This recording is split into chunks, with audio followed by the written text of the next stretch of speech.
મારામાં લાકડા કાપવાની તાકાત નથી. તું લાકડા કાપી કાપીને મને દેતો જા, ને ઈ હું મારા ઘરાકામાં દઈ દઈશ. કાકા, કહેવાય છે ને કે પારકી આશ સદા નિરાશ. આમને આમ ક્યાં સુધી ચાલશે? જો દીકરા, અમારે તારી વચ્ચે કોઈ દી પારકા જેવું રાખ્યું નથી. આજ અમારે તારી ઓથની જરૂર છે. હા, અને તારે સંજોગવશાત અમારી આપણે એકબીજાને જો ઓથ આપશું તો બે ટંકનો રોટલો જરૂર મળી રહેશે. જે કંઈ મળશે એ આપણે અડધે અડધું વેચી લઈશું.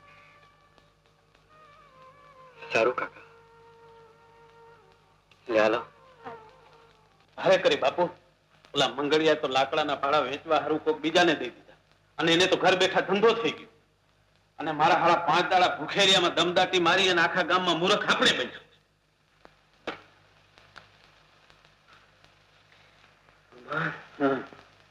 આપણા હાથ હેઠા પડ્યા કે જુદો મારા કાઢવો પડશે. કાઢવો પડે?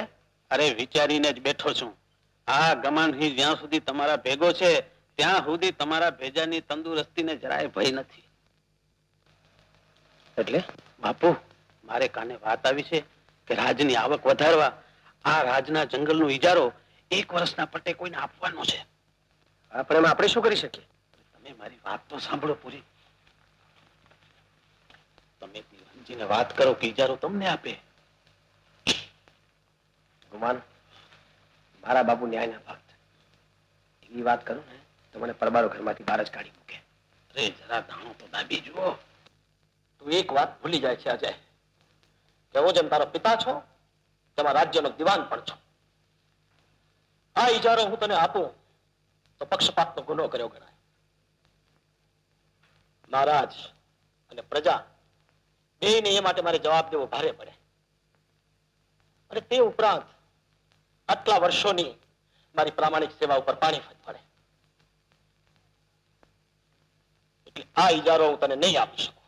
બાપુજી, એવું પગલું ભરતા પહેલા વિચાર કરો. મારો સંસાર હર્યો ભરો થાય, હું સુખી થાઉં, એ તમે ઈચ્છતા નથી? એવો જો સન્માર્ગે વળતા હોય તો ઇજારો આપવામાં તમને શું વાંધો છે?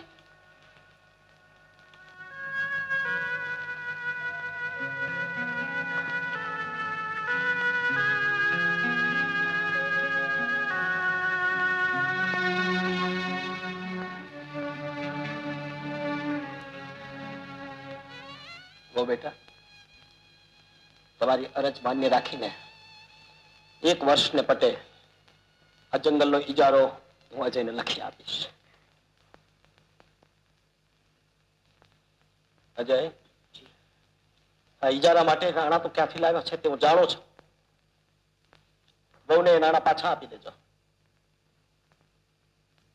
બહુ બેટા, તમે એ નાણાં તમારા બાપુને પહોંચાડી દેજો.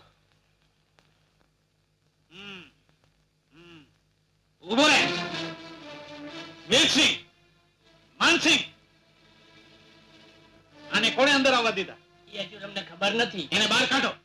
બહાર કાઢતા પેલા કેતો ખરો ગુમાન કે અમારો ગુનો શું છે?